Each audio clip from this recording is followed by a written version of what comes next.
אני נותן לחיצה קטנה, אני ממרכז אותו. כאן אני יורד פעם אחת ונותן מתיחה.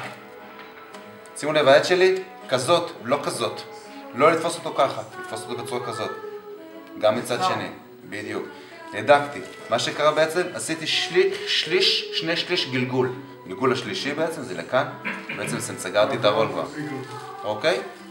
בעצם הרול סגור. איזה יופי. אוקיי? רול מדוגם.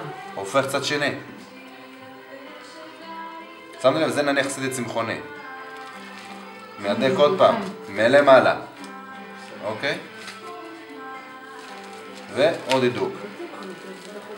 עכשיו, אני לוקח את המחצלת, מהדק קצת מצד ימין פה, מכניס את הכל, ומצד שני,